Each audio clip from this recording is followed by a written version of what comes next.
Basics of organic chemistry.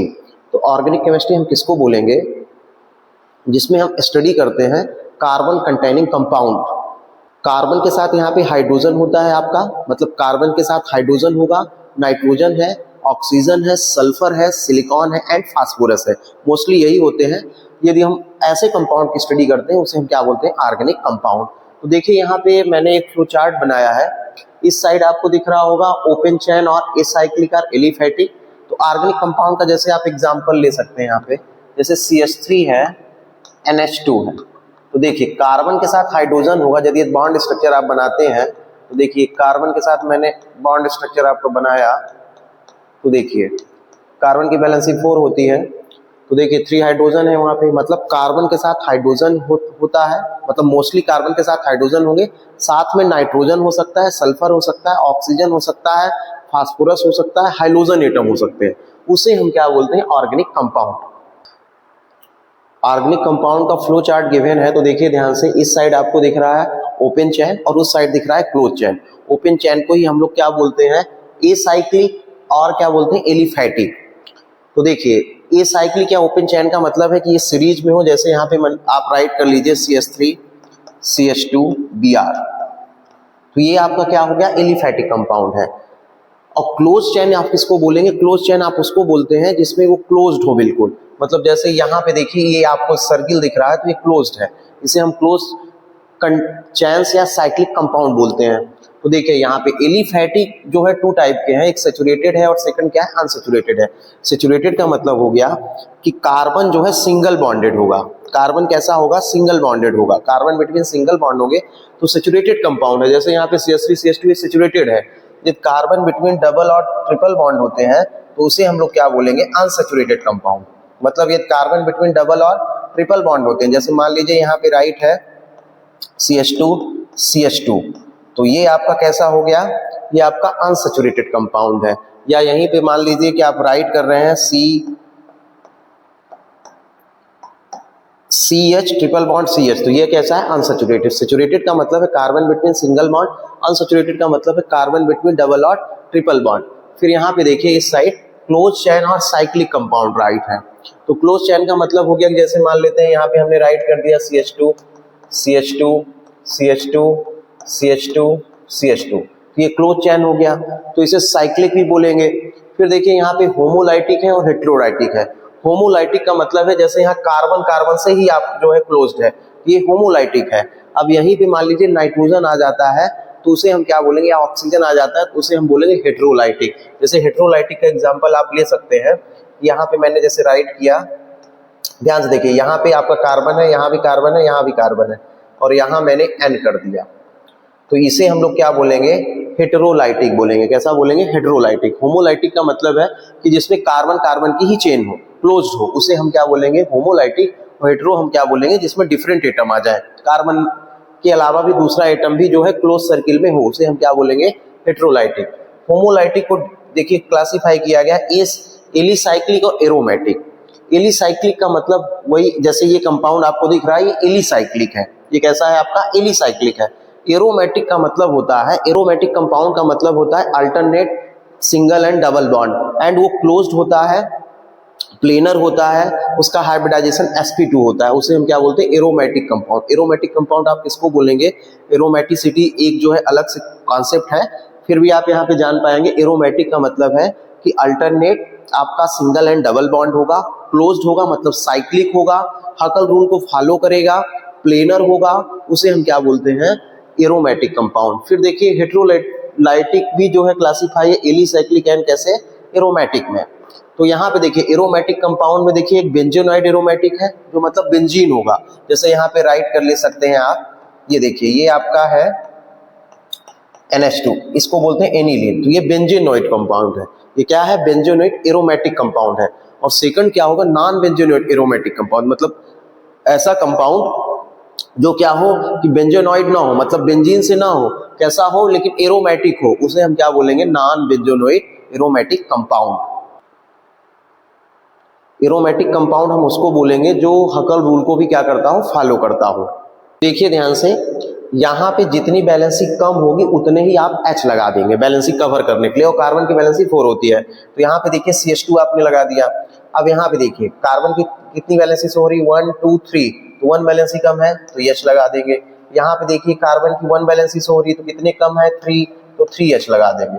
तो इस type के यदि बॉन्ड लाइन गिवन है या स्केलेटन, इसको स्केलेटल बोलते हैं, तो इस टाइप का यदि गिवन है तो आप वहां पे क्या करेंगे, जहां से एंडिंग है जहां से लास्टिंग है वहां कार्बन रखिए, जहां पे ज्वाइन है वहां पे भी कार्बन रखिए, और जितनी बैलेंसी कम हो रही है उतने ही H लगा दीजिए। तो आपका इस फार्मूला बन जाएगा। जैसे अब इसको हम राइट कर सकते थे कि मॉलिक्यूलर में लिखना है, मॉलिक्यूलर में नहीं, जैसे हम इसको राइट करते हैं कि आपको जो है सीरीज में लिखना है, तो सीरीज में देखिए कैसे राइट करेंगे। CH3 लिखा आपने, फिर देखिए CH2 हुआ, फिर देखिए CH2 है तो आपने CH2 लिखा, फिर देखिए क्या है CHCl है तो यहाँ CH लिखेंगे, ब्रैकेट में Cl लिखेंगे, फिर आप इसे क्या लिखेंगे CH3।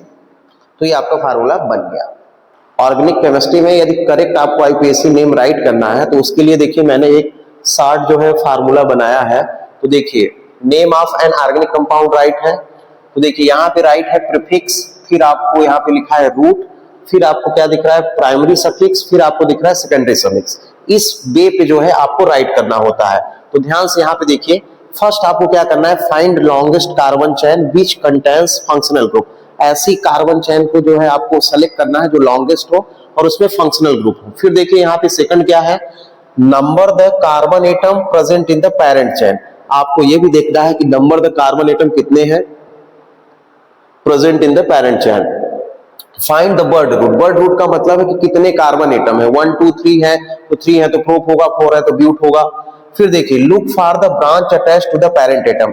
आपको पेरेंट एटम उसी को मानना है जिसके पास ब्रांच हो, मतलब ब्रांच होना चाहिए। फिर देखिए फिफ्थ नंबर, राइट प्रीफिक्स। आपको प्रीफिक्स लिखना है, फिर वर्ड रूट लिखना है, फिर आपको सफिक्स लिखना है, फिर क्या लिखना है, एंड कंप्लीट द नेम। तो जैसे यहाँ पे देखिए मैंने राइट किया है सब्स्टिट्यूएंट। सब्स्टिट्यूएंट का मतलब है जैसे यहाँ पे जैसे हम लोग राइट कर देते हैं, देखिए 1 2 3 4 5 कार्बन हमने लिया है, तो देखिए 3 पे हमने यहाँ पे CH3 लगा दिया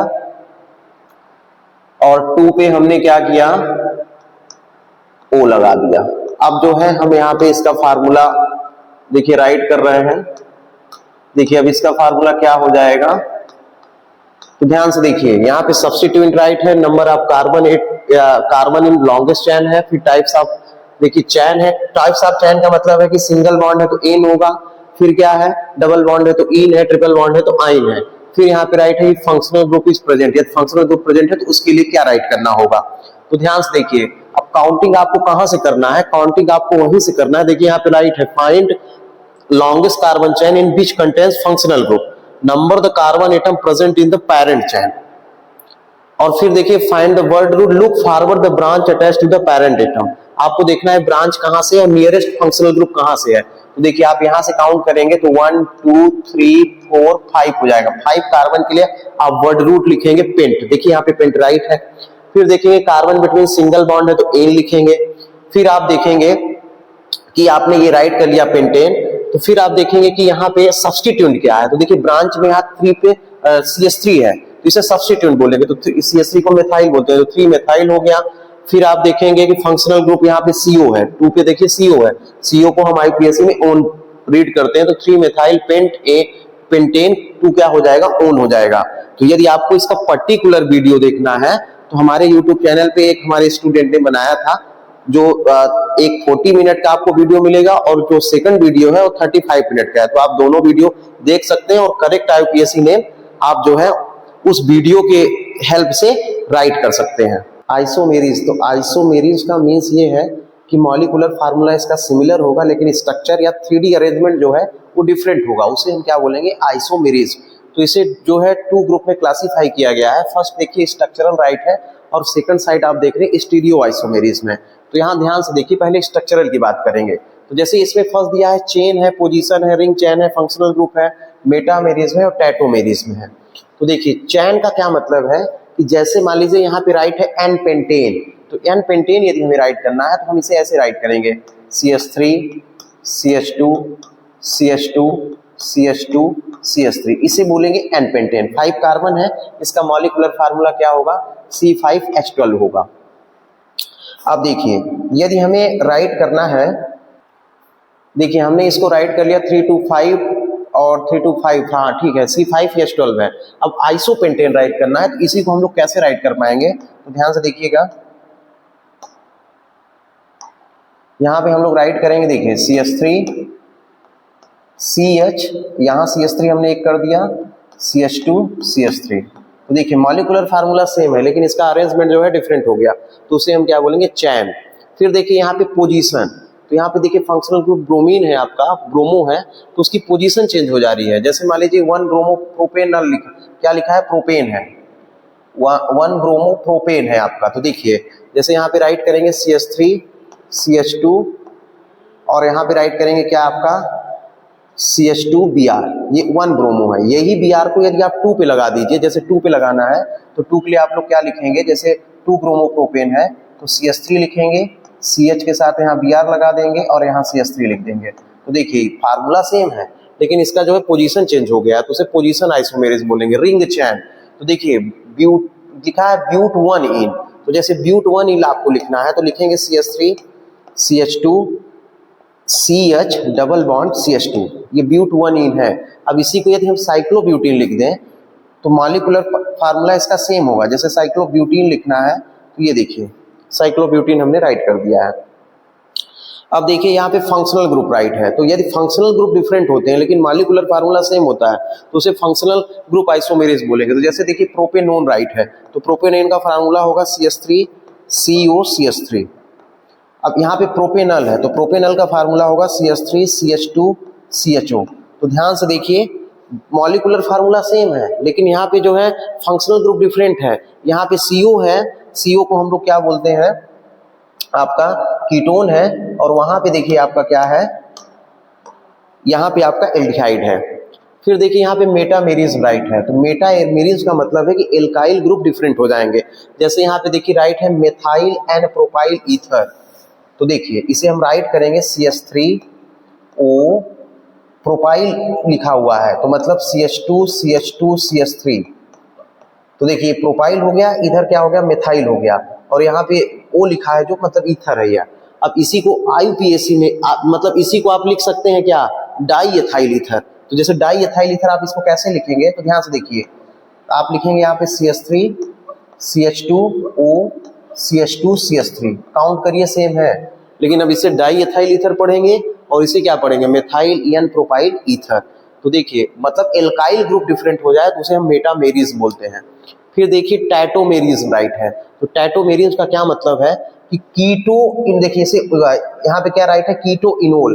ऑल का मतलब है कि OH का होना, कीटो का मतलब है CO का होना। तो देखिए ध्यान से यहाँ पे देखिए CO ग्रुप लगा है, यहाँ पे देखिए C के साथ OH है, तो यहाँ ऑल हो गया, यहाँ कीटो हो गया। अब फार्मूला दोनों में सेम है, यहाँ देखिए 2 कार्बन है, वहां पे भी 2 कार्बन है, यहाँ H देखेंगे तो 3 और 4 है, वहां पे भी देखेंगे तो 3 एंड 1 4 है, 1 ऑक्सीजन है। तो देखिए सेम है लेकिन इसका अरेंजमेंट जो है कैसा हो गया, डिफरेंट हो गया, उसे हम क्या बोलेंगे, टैटोमेरीज। टैटोमेरीज हम उस आइसोमर को बोलेंगे जिसमें जो आइसोमर है वो किसमें एग्जिस्ट करें, डायनेमिक इक्विलिब्रियम में, उसे हम क्या बोलते हैं, टैटोमेरीज। फिर यहाँ आइए देखिए स्टीरियो आइसोमेरेज में हम 2 कैटेगरी में डिवाइड करेंगे, ज्योमेट्रिकल एंड क्या, ऑप्टिकल आइसोमेरेज। तो देखिए यहाँ पे क्या होगा कि मॉलिक्यूलर फार्मूला सेम होगा लेकिन इसका जो स्ट्रक्चर है 3D स्ट्रक्चर में डिफरेंट होगा, मतलब 3D स्ट्रक्चर में आपको डिफरेंट दिखेगा। देखिए ज्योमेट्रिकल है और ऑप्टिकल है, तो पहले ज्योमेट्रिकल की बात करेंगे। तो यहाँ देखिए कार्बन है ठीक है, यहाँ X है उस साइड, इस साइड बाई बाई है। तो देखिए ध्यान से X इधर है तो इसे हम बोलते हैं सिस। यदि इस ऐसे अरेंजमेंट है तो इसे सिस बोलेंगे। ये देखेंगे X जो है 180 डिग्री पे है तो उसे हम क्या बोलेंगे, आपका ट्रांस बोलेंगे। ये आपका सिस होगा, ये कैसा होगा, ट्रांस होगा। फिर देखिए ध्यान से यहाँ पे ऑप्टिकल आइसोमेरेज में आएंगे, तो ऑप्टिकल आइसोमेरेज तभी शो होगा जब रोटेट करेंगे उसे प्लेन पोलराइज लाइट में। तो देखिए जब प्लेन पोलराइज लाइट में उसे रोटेट करेंगे तो उसका डायरेक्शन चेंज हो जाएगा, तो उसके लिए किरेल कार्बन होना चाहिए। किरेल कार्बन का मतलब है इसकी 4 वैलेंसी कैसी हो, डिफरेंट हो, उसे हम क्या बोलते हैं, किरेल कार्बन। जैसे अब देखिए ध्यान से इसकी 4 वैलेंसी कार्बन की आप देखिए A B, यहाँ पे H, वहां पे D हमने कर दिया, तो 4 वैलेंसी क्या है, डिफरेंट होगी, मिरर इमेज बनेगा। तब उसे हम क्या बोलते हैं, वो ऑप्टिकल आइसोमेरिज्म है। और ऑप्टिकल आइसोमेरिज्म वही शो करेगा जिसकी इमेज जो है नॉन सुपर इम्पॉसिबल होगी। नॉन सुपर इम्पॉसिबल उसी का होगा जिसमें किरेल कार्बन होगा, मतलब कार्बन की 4 वैलेंसी डिफरेंट होगी। रिएक्शन मैकेनिज्म, तो मतलब हम ऑर्गेनिक केमिस्ट्री में कैसे रिएक्शन को राइट करेंगे, तो ध्यान से देखिए। जैसे यहाँ पे मान लीजिए हमने रिएक्टेंट लिया, तो इसे बोलते हैं सबस्ट्रेट। अब इस पे कौन अटैक करेगा, तो देखिए यहाँ पे राइट है अटैकिंग रीजेंट। तो ये अटैकिंग रीजेंट आपके न्यूक्लियोफाइल हो सकते हैं, इलेक्ट्रोफाइल हो सकते हैं। फिर रिएक्शन इंटरमीडिएट, मतलब आपने जैसे रिएक्टेंट लिखा तो यहाँ पे अटैकिंग रीजेंट आप यूज करेंगे। फिर यहाँ पे इंटरमीडिएट बनेगा, इसके बाद प्रोडक्ट बनेगा। जो आपको इंटरमीडिएट आज तक नहीं दिखा है तो इंटरमीडिएट भी बनता है। तो ध्यान से हम देखेंगे तो हम समझ पाएंगे यहाँ पे हमको क्या करना है। तो देखिए ध्यान से, यहाँ पे राइट है बॉन्ड क्लीवेज। तो देखिए बॉन्ड हम कैसे ऑर्गेनिक केमिस्ट्री में क्लीव करेंगे, 2 टाइप के होंगे, एक होगा होमोलाइटिक और सेकंड होगा हेटेरोलाइटिक। होमोलाइटिक का मतलब है कि नॉन पोलर बॉन्ड होगा। नॉन पोलर का मतलब है दोनों सेम एटम होगी, उनकी इलेक्ट्रोनेगेटिव क्या होगी, सेम होगी। जैसे यहाँ पे आप मान सकते हैं कि जैसे Cl2 राइट है, तो मतलब इसे हम बॉन्ड में लिखेंगे तो Cl बॉन्ड Cl लिखेंगे। यदि देखिए दोनों क्या है, सेम एटम है, तो इनके बीच यदि बॉन्ड ब्रेक होता है, तो जब इनके बीच बॉन्ड ब्रेक होगा तो बेटा इसे हम क्या बोलेंगे, सेम इलेक्ट्रोनेगेटिव है, तो यहाँ पे बनेगा फ्री रेडिकल। क्या बनेगा, इसे बोलते हैं फ्री रेडिकल। ये क्या बन गया, फ्री रेडिकल। मतलब यहाँ पे जो इलेक्ट्रॉन शेयर था अपना अपना इलेक्ट्रॉन ले लिए, तो यहाँ पे क्या बना लिए, फ्री रेडिकल।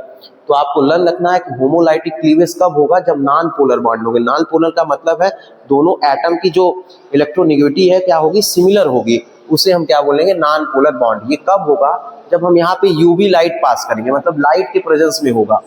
फिर देखिए हेटेरोलाइटिक है। हेटेरोलाइटिक का मतलब है जैसे मान लीजिए यहाँ पे हमने राइट किया CCl, तो देखिए कार्बन की इलेक्ट्रोनेगेटिविटी और Cl की इलेक्ट्रोनेगेटिविटी दोनों क्या है, डिफर कर रही है। तो जब डिफर करेगी तो इलेक्ट्रोनेगेटिव मोड ये है, तो इस पे आ जाएगा निगेटिव, इस पे आएगा पॉजिटिव, तो ये बनेगा क्या, कार्बोकेटायन। मतलब यहाँ पे कार्बोकेटायन बनेगा, C पे पॉजिटिव चार्ज आएगा, और यदि C पे निगेटिव चार्ज आता है तो वहाँ पे क्या बनेगा, कार्बेनायन। जैसे मान लीजिए CH के बीच यदि बॉन्ड ब्रेक होता है तो इलेक्ट्रोनेगेटिविटी इधर ग्रेटर है, तो इस पे निगेटिव आ जाएगा, तो यहाँ पे कार्बेनायन बनेगा। मतलब होमोलाइटिक में क्या होगा, आपका फ्री रेडिकल बनेगा, अपने अपने इलेक्ट्रॉन ले लेंगे तो फ्री रेडिकल बनेगा। फिर क्या बनेगा, तो सेकंड में हेटेरोलाइटिक में क्या होगा कि डिफरेंट इलेक्ट्रोनेगेटिविटी होगी, मतलब डिफर करेगी दोनों एटम की, तो वहां पे कार्बोकेटायन बनेगा या कार्बेनायन बनेगा। फिर देखिए यहाँ पे अटैकिंग रीजेंट राइट है, तो मतलब ये आपका क्या था कि बॉन्ड कैसे क्लीवेज हो रहा है। अटैकिंग रीजेंट जो है आपके इलेक्ट्रोफिलिक होंगे या न्यूक्लियोफिलिक होंगे। तो देखिए इलेक्ट्रोफाइल किसको बोलते हैं, इलेक्ट्रोफाइल बोलेंगे इलेक्ट्रॉन डिफिशिएंट स्पीसीज। ऐसा कोई स्पीसीज जिसके पास इलेक्ट्रॉन कम है तो वो इलेक्ट्रोफाइल है, और ऐसा कोई स्पीसीज जिसके पास इलेक्ट्रॉन ज्यादा है उसे हम क्या बोलेंगे, न्यूक्लियोफिलिक बोलेंगे या न्यूक्लियोफाइल बोलेंगे। तो देखिए ध्यान से, जैसे मान लीजिए यहाँ पे हमने राइट कर दिया Cn, तो अब यहाँ पे C के पास जो है इलेक्ट्रॉन ज्यादा है तो इसे हम क्या बोलेंगे, न्यूक्लियोफाइल बोलेंगे। जैसे यहाँ पे Cl है, क्योंकि इनके पास लोन पेयर है तो ये क्या है आपका न्यूक्लियोफाइल है। तो न्यूक्लियोफाइल पे निगेटिव चार्ज होगा या लोन पेयर इलेक्ट्रॉन होंगे, मतलब इलेक्ट्रॉन रिच स्पीसीज होगा।